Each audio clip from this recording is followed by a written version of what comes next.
We've all heard the expression, "Sticks and stones may break my bones, but words will never hurt me." But at times, words can be outright mean. With that said, we try to surround ourselves with the best friends possible. Whether it's the positive vibes we get or the loyalty from them, the good outweighs the bad. However, some friends are so mean, we sometimes don't even know why we stay friends with them. But could their friendship be a good thing? Keep watching to find out, but first, why don't you hit that subscribe button and that notification bell as well? Because as your friend, we will never hurt you, dear viewer. In fact, we won't just be a good friend, we'll be your bestie. Alright, so let's talk about your friends that aren't us for a second. As we said, there are always a few friends who we love, but at times just can't stand because their harsh, blunt attitude rubs us the wrong way, and sometimes hurt like needles. This leads us to believe they're being outright mean. But science says that this is not the case. In fact, they might be trying to help us out. Keep those eyes glued to the screen to discover what recent findings have shown. According to research that was published in Psychology Science, people who have a tendency to make others experience negative emotions believe that the impact of those emotions will be beneficial to them down the road.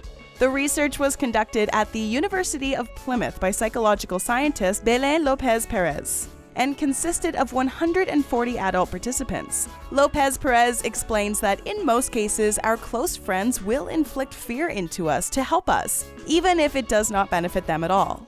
We have shown that people can be cruel to be kind. That is, they may decide to make someone feel worse if this emotion is beneficial for that person, even if this does not entail any personal benefit for them, said López Pérez. There have been other studies that suggest people may seek to worsen another person's mood for their own gain, but based on her own work and examining unselfish behavior, López Pérez and her colleagues wondered if there could be circumstances where people would worsen people's moods for unselfish reasons. We identified several everyday examples where this might be the case. For instance, inducing fear of failure in a loved one who is procrastinating instead of studying for an exam, said López Pérez. López Pérez and her team had a theory. They figured that if they had the participants of the study take another person's perspective, it might make them choose a more negative experience for that individual if they figured it would help them in the long run. So, to test their theory, 140 participants of the study were asked to play a computer game with an anonymous partner known as Player A, and they would assume the role as Player B. Player B would receive a note from Player A that described the recent breakup and noted that they were very upset. Some of the participants were asked to imagine how Player A felt. The others were asked to remain detached from the situation. Then participants were asked to play a video game so that they could make decisions for Player A on how the game would be presented.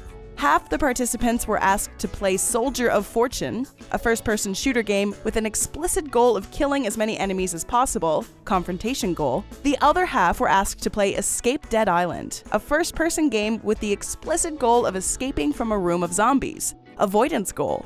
Once the assigned game was completed, each participant was asked to listen to some music clips and read short game descriptions that varied in emotional content. They were asked to scale how much they wanted partner A to read the description, from 1, not at all, to 7, extremely. Results showed that the participants who were asked to imagine how Player A felt and empathized on their situation played the zombie game and focused on inducing fear by choosing the fear-inducing music clips and game description. These findings were in line with the previous research that López Pérez and her team had conducted.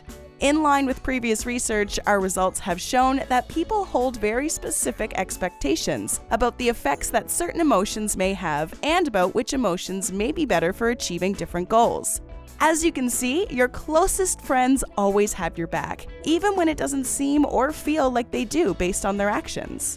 Alright, so now you know that sometimes your friends will make you feel bad in order to lift you up. We should talk about some other character traits that you should look for in your friends. So, without further ado, here is a list of companion characteristics.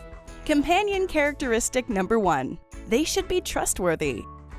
One of the most important qualities that you need in your close friends is that they can be trusted. Whether it's a secret that you need to be kept or asking them for help on a certain day, you need to know that their word is their bond. The last thing you want is to put trust in someone and then they turn around and stab you in the back. Companion characteristic number 2. They should be non-judgmental. It's easy to pick apart someone's flaws, but your closest friends need to have an open mind when you confide in them for something. In most cases, we go to our friends for advice because we feel comfortable with them. The last thing you want is to confide in your friend only to watch them make you feel even worse about something. Companion characteristic number 3. They will challenge you. You want to surround yourself with close friends that will push you forward, not hold you back. A close friend that challenges you to be a better person is someone you want to keep around. For example, if you're at a job and you feel like you deserve a promotion, you want someone who's going to tell you to go get that promotion, not someone who's going to tell you to just wait and see how things turn out. Companion characteristic number 4. They are dependable. There's nothing worse than when you make plans with a person and they bail last second. Well, a good friend will never do that to you. They're always there when they say they're going to be there.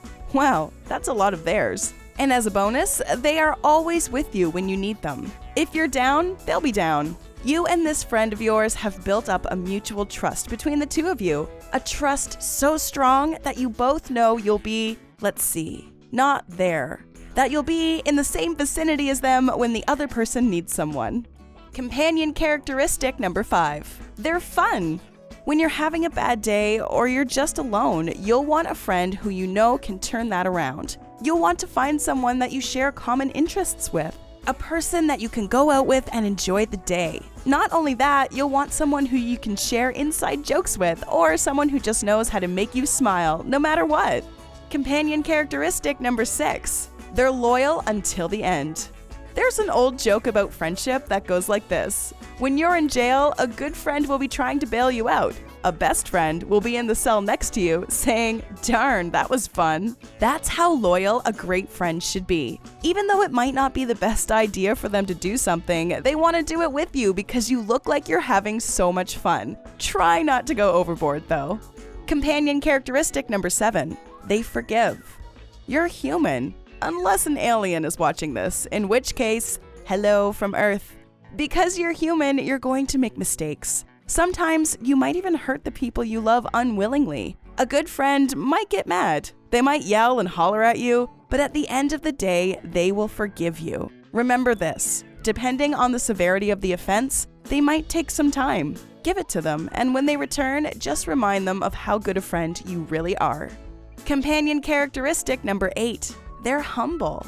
A good friend won't be in your face about how good they are. Don't find cocky friends. You'll just become cocky as well. One last thing we should say before we wrap it up. If you want friends like these, you need to exhibit all these character traits as well. It shouldn't be a one-way street. Remember, human relationships are all about codependency. So think, what can you bring to a relationship that the other person needs? Our advice? Make sure it's all the things we just talked about. Do that and you'll never have to worry about friends. And that's our list of friendship traits. What did you think? Did you find all the things you need to look for in a friend? Do any of these things apply to your best friends? Did we forget anything?